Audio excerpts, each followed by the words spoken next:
Please join me in our national anthem and pledge the flag.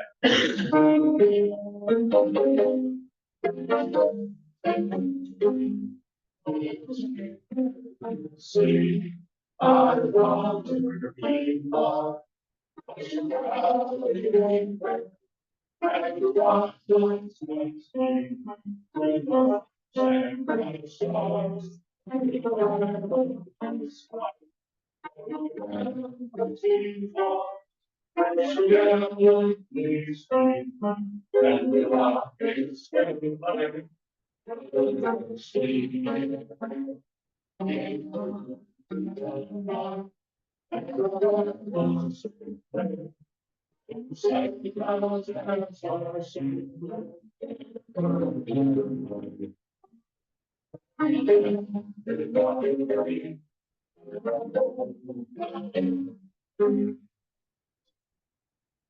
Pledge allegiance to the flag of the United States of America and to the republic for which it stands, one nation under God, indivisible, with liberty and justice for all.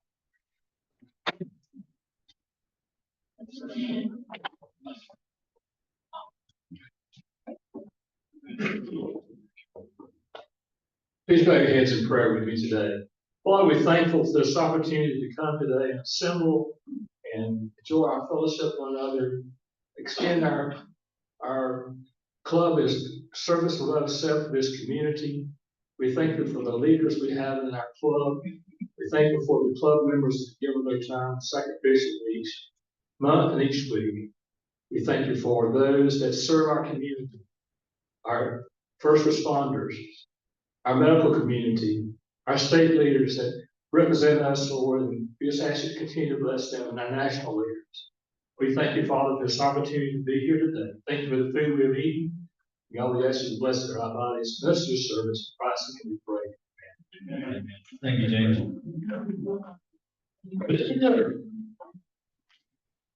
Big dog, the man with the new car, is gonna all take us for a ride. Yeah, you got money, we'll take it for a ride, one way or the other. Archie will do the same thing, he'll take you for a ride too. Okay. Hope y'all having a great Monday. It's gonna be short and sweet. I guess nobody wanted to be born, or maybe nobody wanted an anniversary.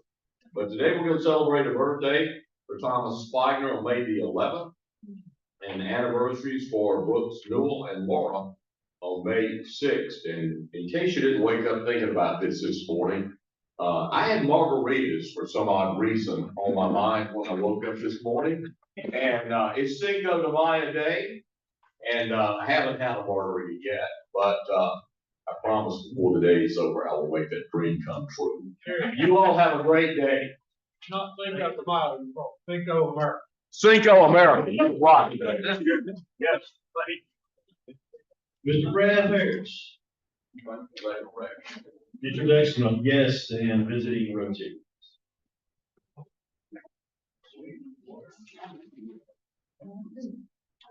All right, good afternoon. We have several guests with us today. When I call your name, will you please stand and remain standing until all visitors are recognized?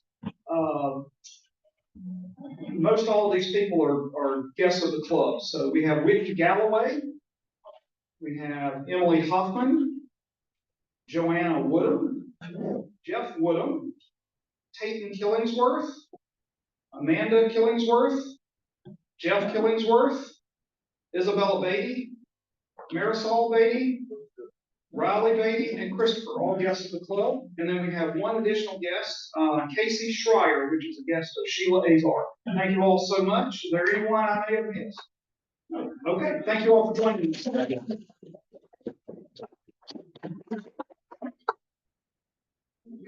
Mr. Will, Jam Master.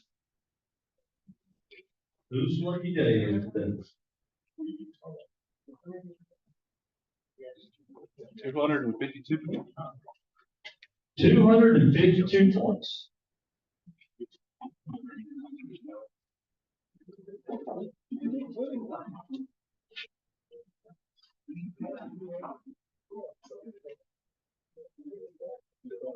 Last four. 1, 1, 5, 1. 1, 1, 5, 1. Mr. Azar.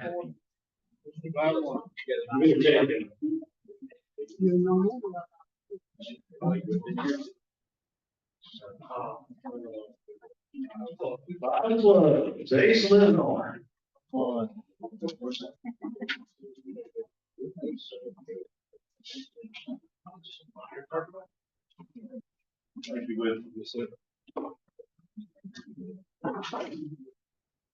Mr. Rose.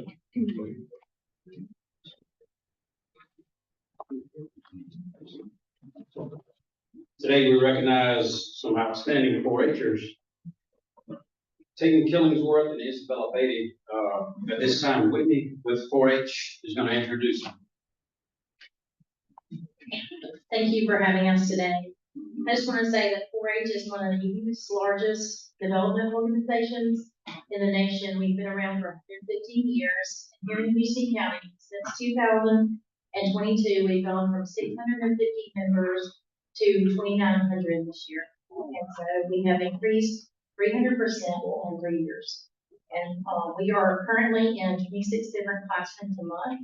And we are thankful for all the teachers that allow us to come in, the principals, the Board of Education that has allowed us and given us an opportunity to be in these schools with open arms. But today we are here to recognize Lady and Tate Killingsworth. And I just want to tell you some of the things that they do to pat them on the back, just to show you that their involvement is wide throughout the county in different areas, but within 4-H, Isabella Beatty has served on our council since 2021. She has served in different ways throughout our county on our different programs like Groundwater, Peanut Festival booth, and she has served as a Wiregrass ambassador. She has also been a part of some of our livestock programs such as Chick Chain and our Good Dog program, our embryology program, and part of our avian quiz bowl. Tayton has been is part of our Wicksburg ski team, and our volunteers for that ski team are Joanna and Jeff Little, and they are here today with Tayton as well as his parent. And he has served as their president for the ski team since 2023. In 2018, his team took 3rd place in the junior track division, 3rd place in the overall team. In 2019, he got 3rd place in junior individual sporting plays. His team placed 2nd in both student and sporting plays in junior division. And in 2021, he was 3rd place individual for track in the senior division. This past year, in 2022, his team took 3rd place in the senior division. So excellent work for our shooting sports, and we are excited for those to return forward. So if you can give a round of applause to these excellent young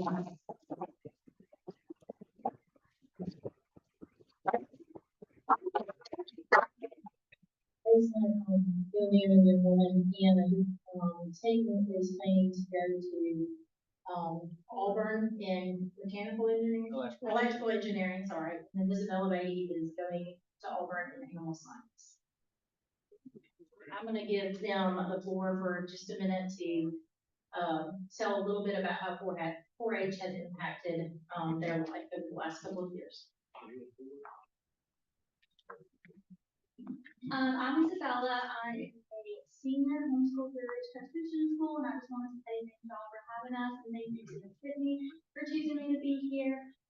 So I started 4-H when I was like 7, going on 8, so I've been doing it for ever since I was little. I wanted to go to Auburn and be the vet, do animal science. That is what I wanted to do. And so because of that, I joined 4-H for their animal project. So I started doing the Chick Chain. I started doing the Good Dog program. As I got older, I started getting more into like the leadership and community service aspect of 4-H, and that is when I started like Groundwater Day. And just serving like at Landmark Park, doing the farm day, talking to kids, at school, whether it be on field trips or at Wallace through Groundwater Day, about 4-H and about what we do. So I was a part of the Houston County Council. I was a part of Wiregrass Ambassadors, and I was also state ambassador for a little while. And that was a huge deal to me. We did a lot of stuff, a lot of service, and that's kind of what gave me like my love to serve. And so I'm just grateful that I was able to have that as well as being able to express my love for animals as I go on to do animal science. Thank you.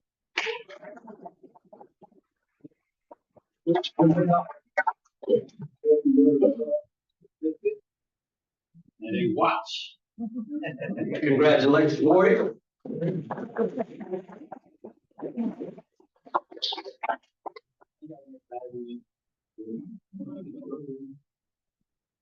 Thank you again thank you again for allowing me to be here today. I have been a part of 4-H since 5th grade. I remember Mr. Summerford, who is now passed, sadly, got me into, I forgot what it was called back then, but we were able to incubate chickens. But as I continued on through school, he continued to come around and help me continue to be in 4-H. But I never was into sports growing up, and my parents didn't really ever force me to go into it. But my parents did want me to go into skeet shooting. I did it for a little while. And come to find out, 4-H has allowed us to have a skeet team.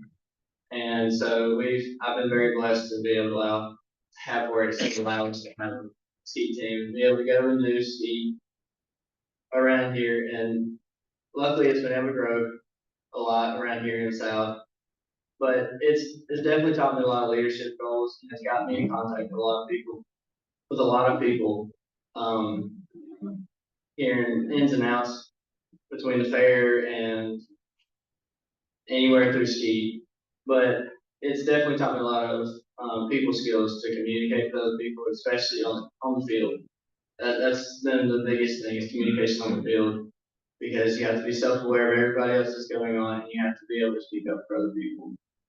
But I'm been so blessed to be around people with 4-H, and thank y'all.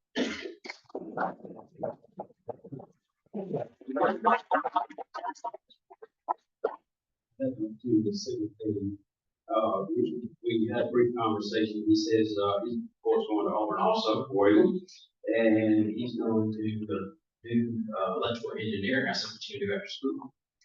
I said, I've got a daughter that graduates this coming Saturday, and parents were talking about how quick high school has gone by.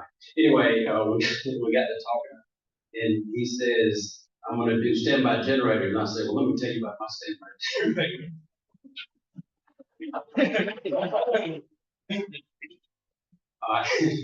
So I think it's electrical cord.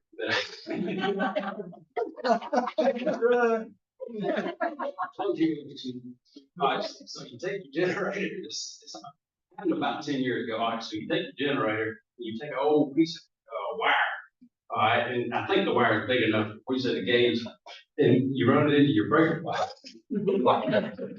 Anyway, Taylor's gonna have to fix this one day.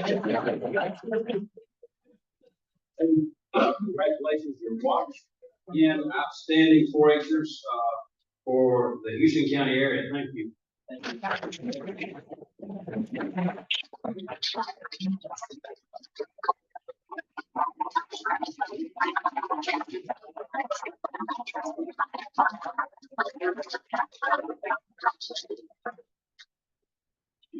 Just give me a second. I'm gonna have to get one of these young people to help you. I know it. That's the problem. Up there.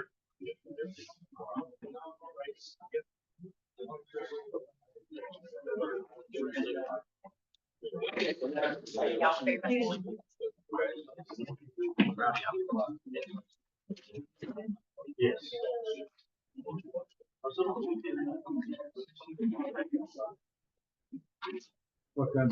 All right, it's our favorite part of the meeting. We're pulling names for program. Gonna get a big hand?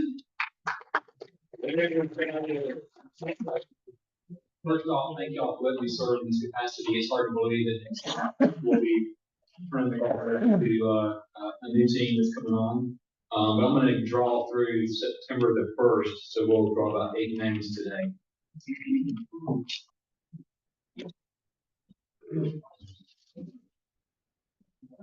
you don't mind, Rick, if you draw, I'm making it. All right, we're drawing for June the 16th.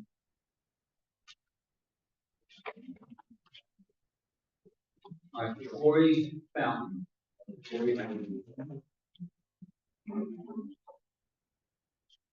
All right, June 23rd, that's Rick's one song, so we got that covered. June 30th and July 7th, we're not gonna have a Rotary meeting those 2 Mondays for 4th of July.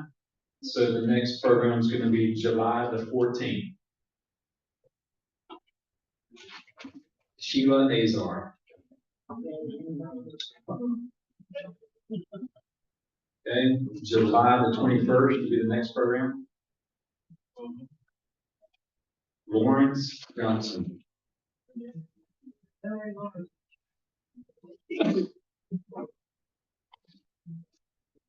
July 28th. Mr. John Watson.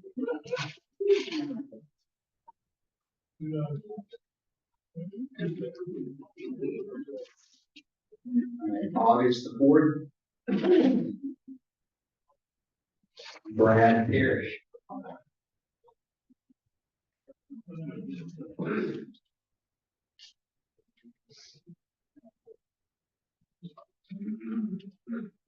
August 11th.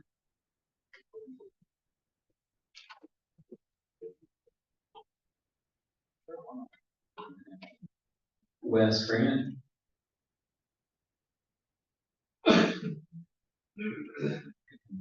August 18th.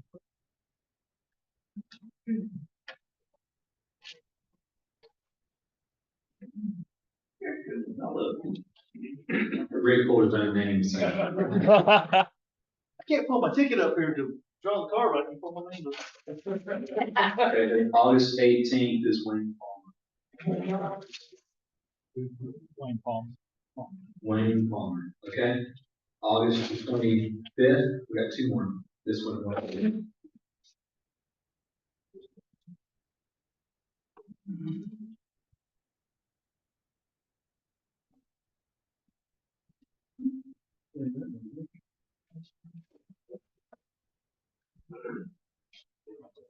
Yeah, Robert Stinsman.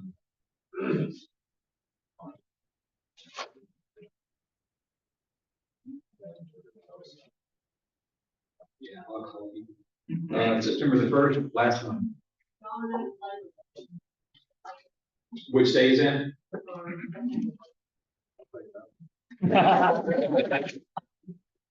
That makes it easy. You got that on your club? Okay, thank y'all very much.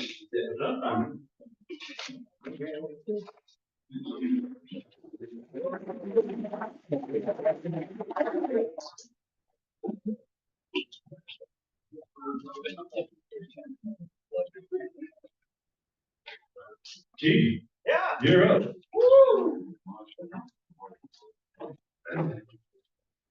You know, I was sitting there thinking, other than the stress of listening to Jason Rudd describe how he sets up a generator, that was pretty nice. Already sitting up here knowing I wasn't going to pull my name. I want to say that was pretty good. But good afternoon, everybody. I'm glad to be here. It's my privilege to introduce our speaker for today. Mr. Randy Morris was selected to serve as Dothan's 12th city manager on Tuesday, March 18th, 2025.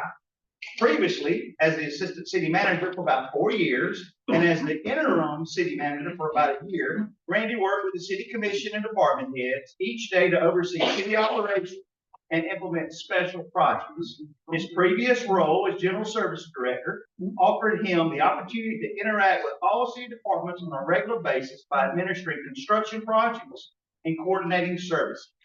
His career has allowed him to manage a multitude of various projects, prepare budgets, capital improvement plans, and prepare reports and studies on different subjects. Mr. Morris is a professional engineer with over 29 years of experience in the engineering, construction, and executive management fields. He earned his Bachelor of Science in Civil Engineering from the University of Alabama. Jason Rudd, roll tide. Roll Tide.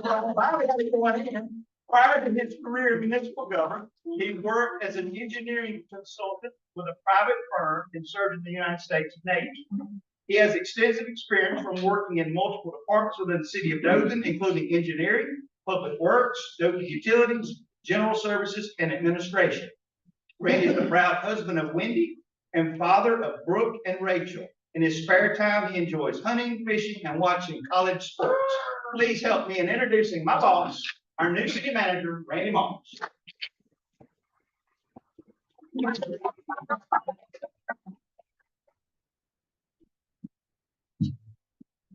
Good afternoon.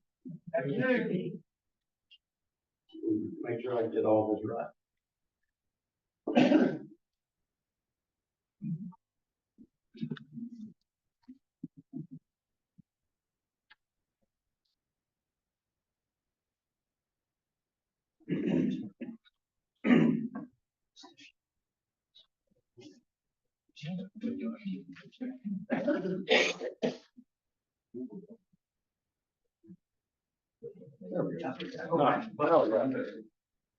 All right.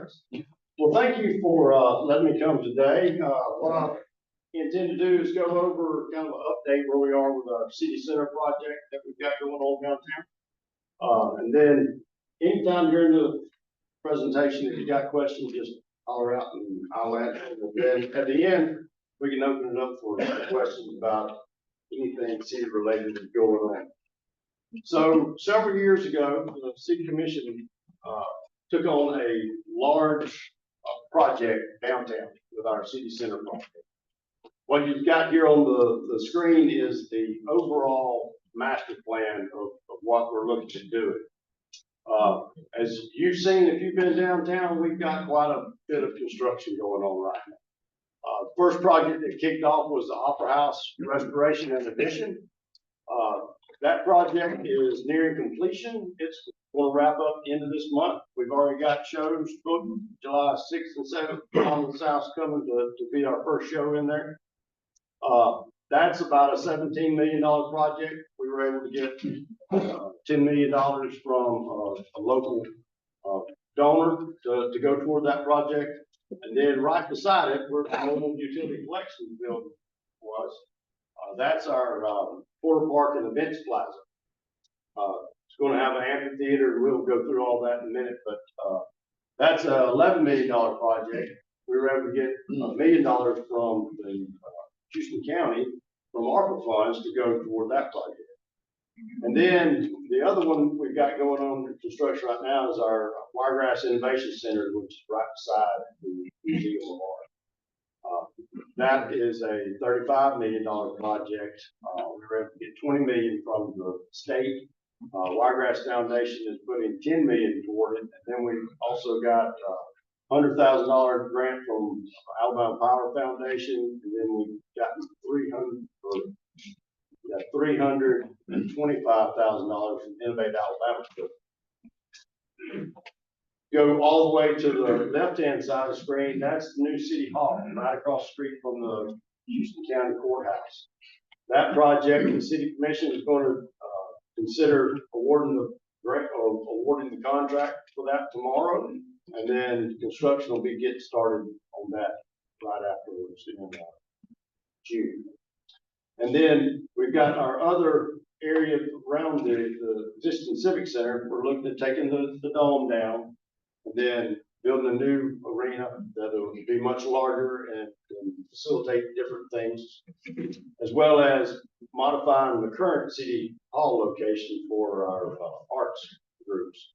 And then also looking to have a hotel downtown, a parking deck, as well as other development sites that can be done there in our current parking lot.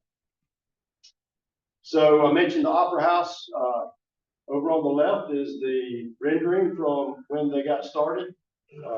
And then that's a picture from this morning. We have what we call Ox Blue cameras. We put on all our construction sites, and then at the end of the project, we'll have a time-lapse video so you can see it from start of construction all the way through the end. But they're making a lot of headway. Things are looking really nice. What we did is we added that addition there on the left as a pre and post event space. as well as we're renovating the interior to make make it a little easier to get around and to your seats, and as well as changing out all the audio, video in there, state-of-the-art stuff, and then changed up carpeting and painting in there, as well as updated the existing restrooms and added new restrooms to the addition.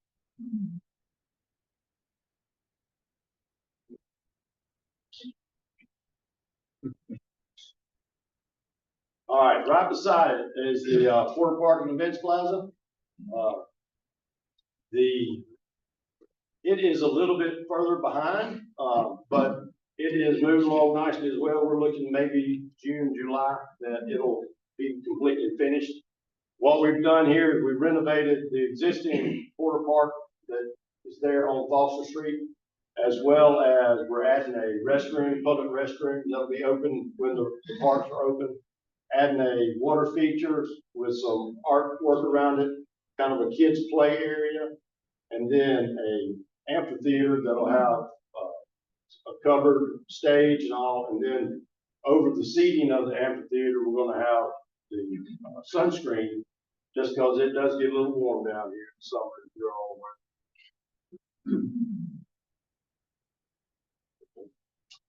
There's the Innovations Center that we spoke about. It's well under construction. This, one neat thing about this project, this is our first mass timber project being built in the city. So instead of a lot of steel, this is used the mass timber that we are getting from Smartland, which is right here in our own city limits. You know, the great thing about this, the trees were grown locally, harvested locally, local sawmill, and then went to Smartland. And then they just had to bring it a couple miles down the road. So it's a great example of what we're going to be able to do with locally sourced material. This is going to be the home of Hudson Apple Wiregrass. They're going to be the primary tenant in here, as well as we're already looking to bring in other tenants that are in the same type industry. We've got a few that's just ready to go. This project's supposed to finish up in February of next year. This is another view from the other side of the art museum. But this will have a classroom type setting, as well as a teaching lab, so school buses can come, drop the kids off, they'll get taught about what they're going to do, go in the lab and actually do different types of experiments. And then it'll also have lab space for Hudson Apple Wiregrass they'll be using, and then we'll have other wet lab space available for lease.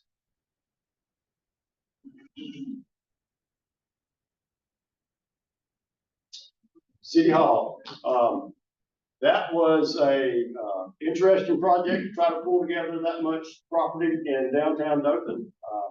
We had to get property from multiple different landowners. Most of them worked well with us, and we were able to get it all pulled together. This is also going to be a mass timber project. We've gotten our guaranteed maximum price from Brassfield and Gorey. They're working with us on this project as well. And I need to say as well, they are the contractor on all the other projects that's going on right now. The Opera House is what we call a construction manager for this project. So we sent out proposals to different construction companies, and they came back giving the best pricing to the city. So we went with them on that. The Porter Parks and Event Plaza, as well as the Wiregrass Innovation Center. Those were both bid projects. They were a low bidder on that, those two projects. And then we're doing City Hall and the annex under the Public Building Authority, where Brassfield and Gorey is going to be our construction manager on that as well.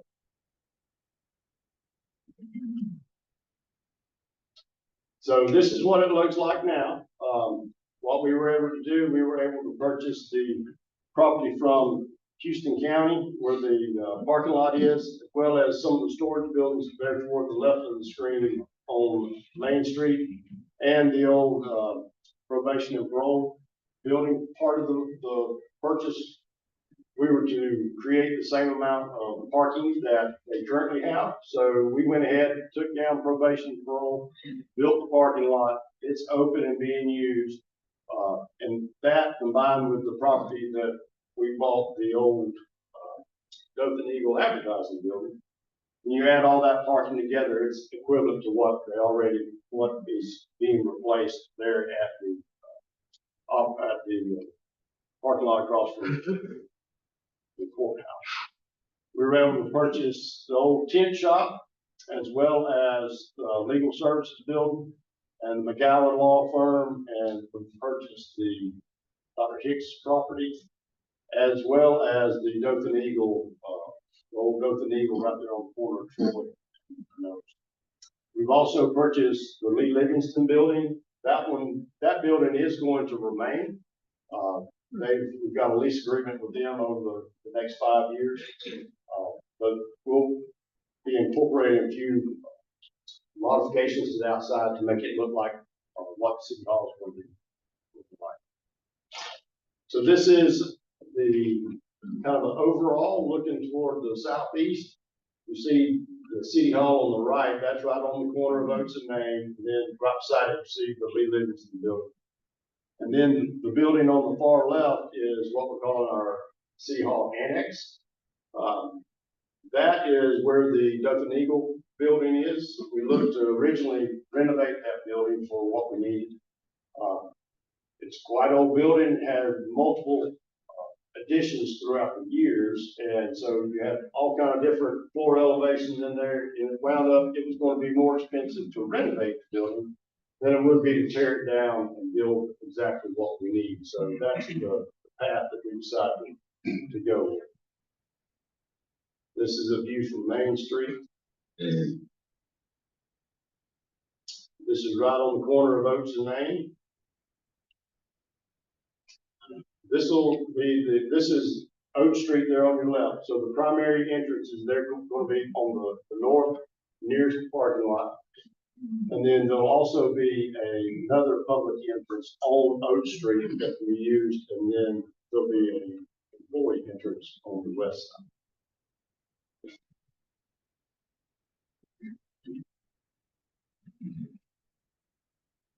Again, this is the north side primary entrance there on the left.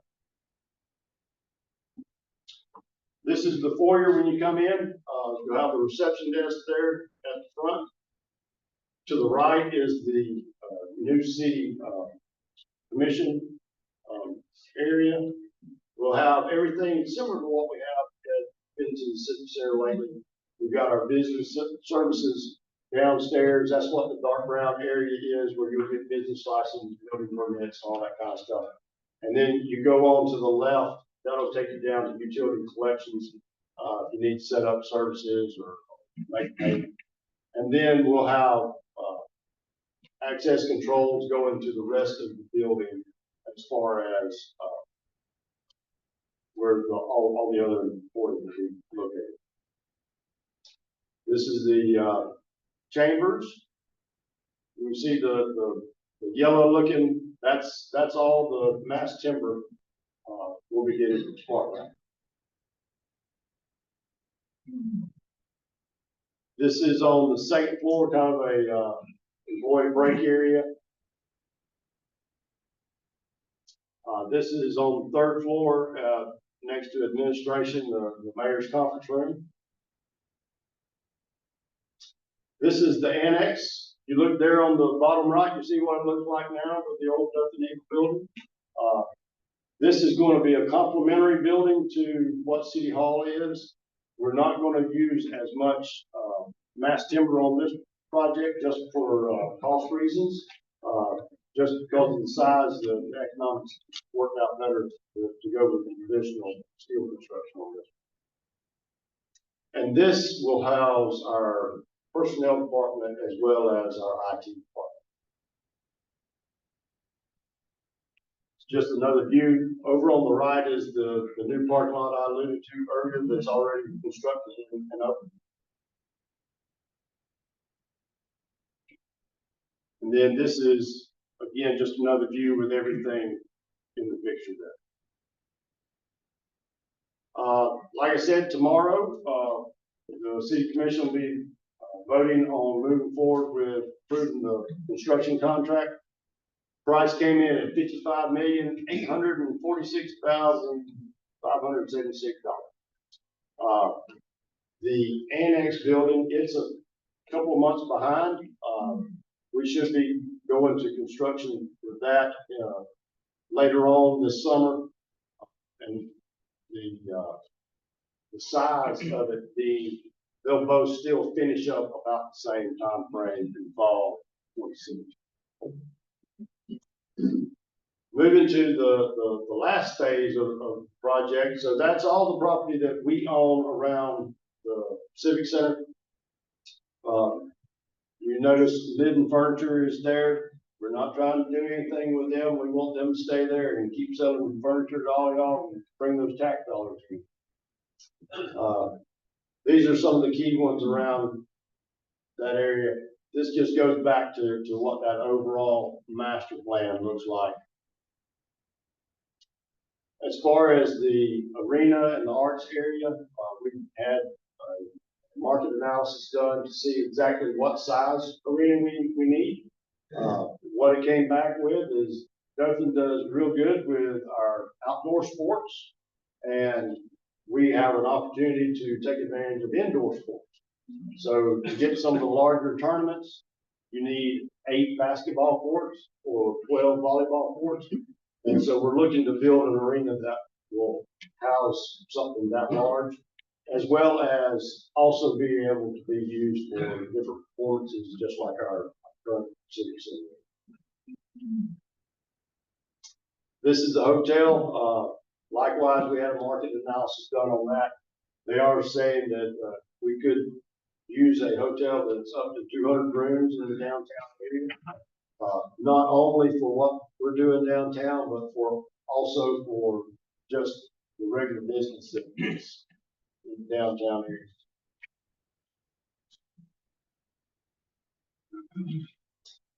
This is just part of our programming. That new building is going to be somewhere around 230,000 square feet, large enough to handle the arts areas as well as the new arena. This is a picture from a similar type of venue that we want to do something similar to. See on the left, it's set up for a performance venue. In the center is the sports tournaments that it can be set up for, and then it can also be used for trade shows. These are just some pictures of similar type projects that we'll be using some similar type construction methods for it. Again, just set up in a couple of different ways. So just rounding these out, like I said, Opera House is finishing up this month. Porter Park and the Events Plaza is going to finish up in a couple more months. The Innovation Center is February 26th, City Hall and Annex, winter 26, 27. And then down the road, sometime in 29, we're looking at the Art Center and Arena as well as Central Hotel. And the parking deck will go along with that at the same time. That's all I got on it. So, any questions? Civic Center, so the process of that happening, is about how far off you think that might be something that might be bid out and be put on, calendar would start on that? So, we've already have been working with the programming side to see exactly what we need to put in there and all. We've not started our design on that yet. With the City Hall, we have to get out of the building before we can do anything to it. So we're looking at about an 18-month construction period on City Hall. So that gives us ample time to move forward with the plans and be able to bid it out within 18-24 months. So this is probably some time right now, maybe at 27.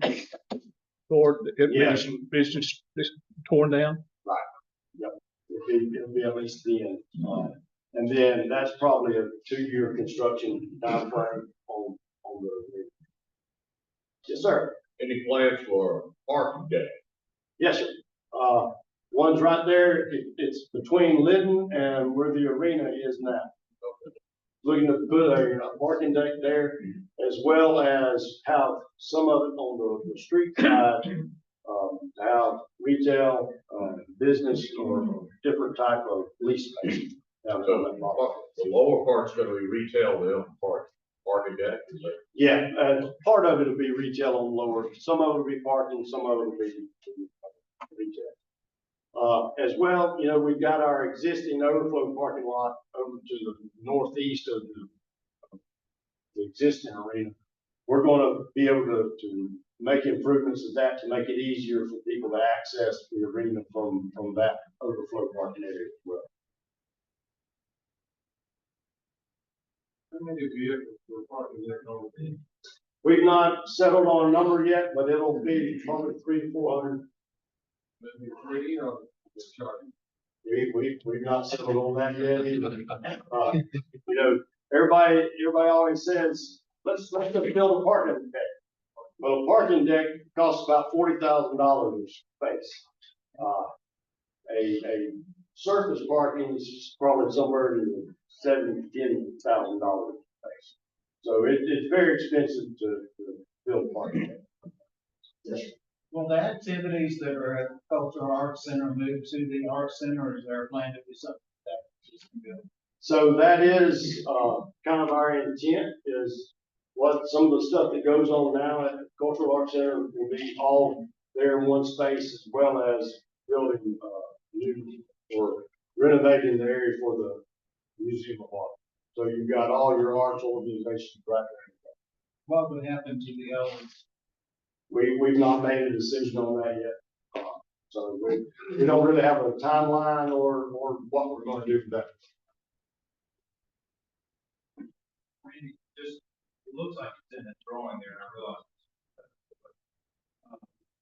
The 5-point intersection, that going to come around about or, and does Main Street narrow to two-way, basically one lane west, one lane east there? Yes, so way down the road is the roundabout. That is something that we're looking at doing. It'll likely be after we do the arena and everything else.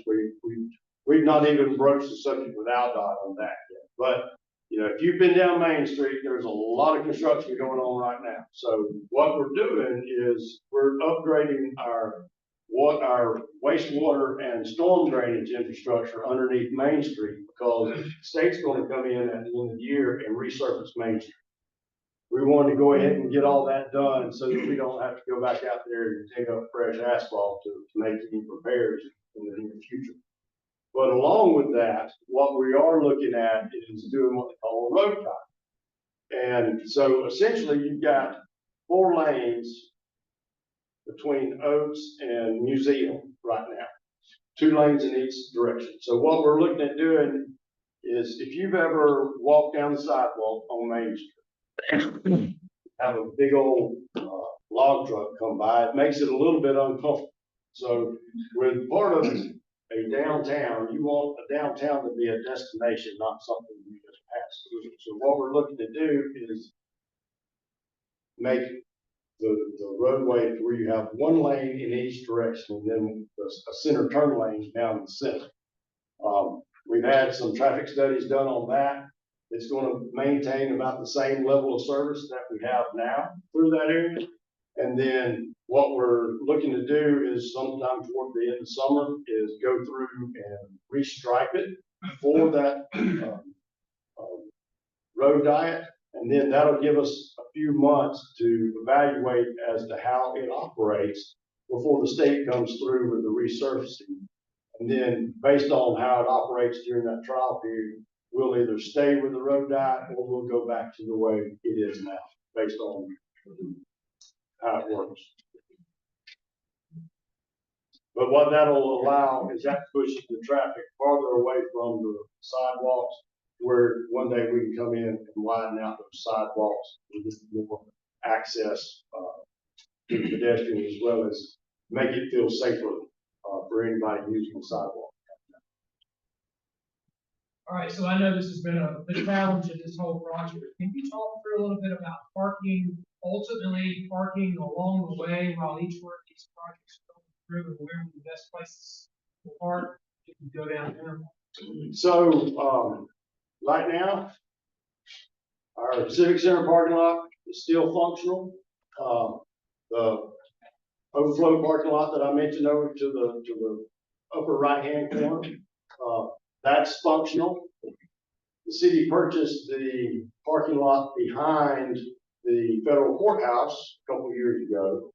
That's open for public parking. Of course, we have the parking lot that's right across from the police station.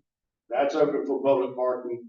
We just built the new parking lot on the corner of Oates and Main. I'm sorry, Oates and Troy. That's open for public parking, as well as the Dothan Eagle advertising area. That's marked for public parking as well. And then, one reason we purchased all the property that we did there for the city hall was so that we're putting in more parking spaces than what we need for our employees and visitors, but it's also going to be additional parking in the downtown. We've made some other purchases of property south of Main Street that one day we're going to convert that into parking as well as we've got a lease with SEAC for the old Herman and Ann's Pool Hall. We've gone through, put lighting up down there, as well as restriped all that so that that's marked for public parking as well. What about crosswalks and things like that? Or pedestrian friendly? It absolutely is part of what we're doing with the parking lot we just built at Troy and Oates. Parking lot's finished. We've not finished upgrading the traffic signals, but those are going to be upgraded, as well as pedestrian crossings will be better there. Part of the City Hall project, we're going to do the same thing at the Oates and Main Street intersection. And then we've got in our plans to continue to do the crosswalks all along Main Street. With the Porter Park and Events Plaza, we've got, you've ever gone over what they call a speed table. It's just like not a speed hump, but it's really wide. And what that is that's more for pedestrian crossing to slow down the traffic so that the pedestrians feel safer going from one side of St. Andrews. But those will be coming as well. One more. So you may have mentioned, are either one of these roads going to be closed down? Is it only going to be pedestrian or not? No. We're not closing any of the roads the way they are now. One thing we are going to be looking at when we go to the road diet in a couple of months, we're having a traffic engineer continue to look downtown to see what other kind of tweaks we can do to improve traffic flow. So they may recommend that the road is two-way now, and they say you need to change it to a one-way, or whatever the case may be. But we're having them look at everything so that we can make the improvements so that we can move traffic the easiest downtown. Yes, sir. A lot of emphasis on downtown, but what's the plan, still the plan to construct the farmers market on Powell Street, either construct a building or shed or farmers market? So that's not a city project, but Houston County, they're renovating the old farm center, and that's where the farmers market is going to be moved.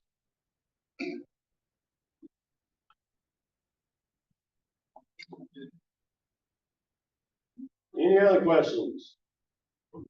Who's ready for some more orange barrels? I can't believe ain't nobody asked progress. Yeah, so, we got time, I'll give you just a quick update on where we are on some of those, roadway projects that the state's got going. So, they've been working, this is the phase 3 of the Ross Clark Circle, improvements. They are looking toward the end of summer, first fall, being finished with that project. It's already functioning pretty much like it's supposed to. They are going to be adding additional traffic signals there by the McDonald's area so that you can cross, if you're going southbound on the circle from 231, you'll be able to get into a traffic signal, go across and get over to the sound side. They've not been able to put that in yet because the traffic signal happens to go in the middle of active roadways right now. So they're having to do a lot of storm drainage work in the median to finish that up. But that's looking to be online fully in the summer, first of the fall. We've got 231 South and the Circle intersection improvement they're doing right now. What that is getting that area ready for future 6-lane. The intent is the 6-lane Ross Clark Circle all the way from 231 North to 231 South.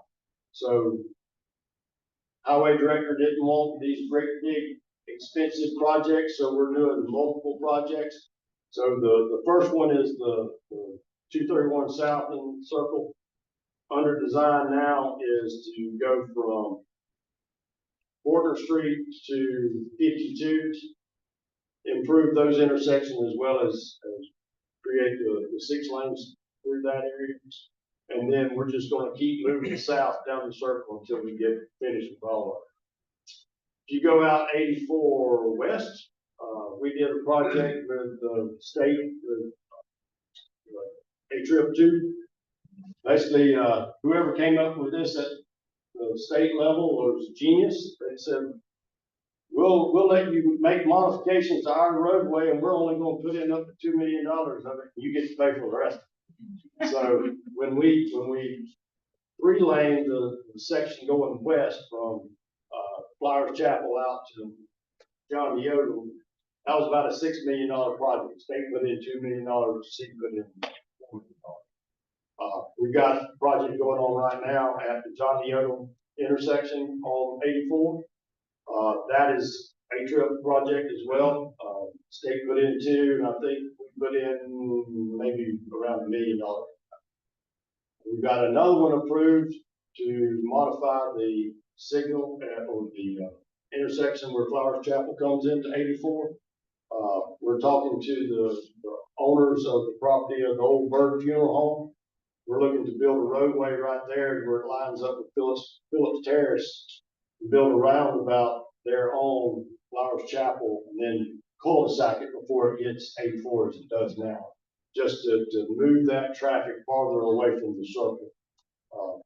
That project has been approved, and like I said, we're working on right away on that now, and then we'll go to design. And our plan is to just keep the next phase in that project would be to 3-lane the eastbound side from John Deodle back to where Flower Chapel comes. But eventually, we want it 6-lane all the way out to the city limits going west on 84. We put in as one of our congressional requests this year, funding for the grandstand for 605 and the 84 intersection. That's one of our busy intersections that needs some improvement. So we're hoping to get some federal funding that can go toward that. Yes, sir. One more, another question too, regarding the intersection at, Flowers Hospital, that area, and also at John Deere Road. Once you learn how to navigate that, pretty easy. Problem is, if you're from out of town, you got no clue how to navigate that one long way. Right. All the time. And I understand why they're confused, and there's no signage before you get there, tell you, if you want to turn left on this road, you need to do that, 500 feet down the road. Kind of pass by and go, oh, okay. So is there any plan to signage, indicators, how to do that? Certainly, that's something we can take a look at. This is the first I've heard of that being an issue, but I'll get our traffic engineering folks to take a look at it, see if there's some signage we can add that would help. The hard thing is getting people to read signs. Well, at least if they're there. That's right. That's right.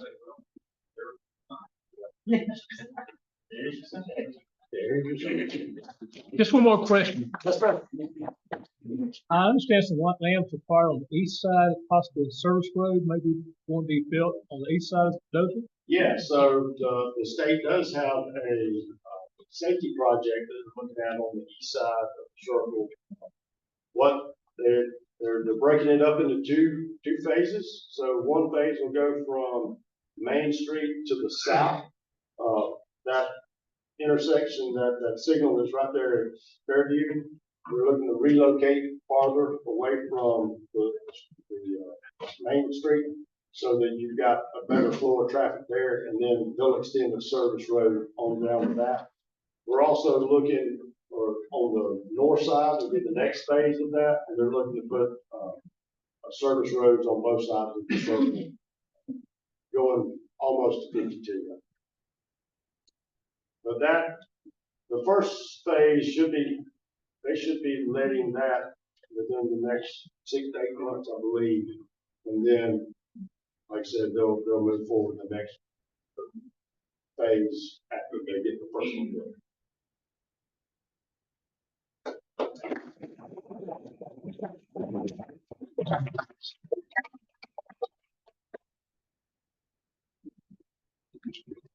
Just so that, can you hear me? No. Hang on, I turned it down. All right, now. Can you hear me? Yeah. Just a heads up, next week is board meeting week, so all the new board members, invitation, I will email out, everybody. Heads up for my, 4-Hers. Awesome, thank you.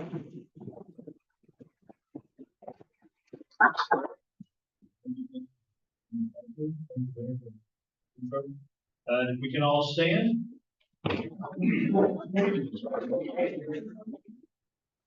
Four-way test. Of the things we think, say, and do. Is it the truth? Is it fair to all concerned? Will it be goodwill and better friendships? Will it be beneficial for all concerned? God bless you and have a great weekend.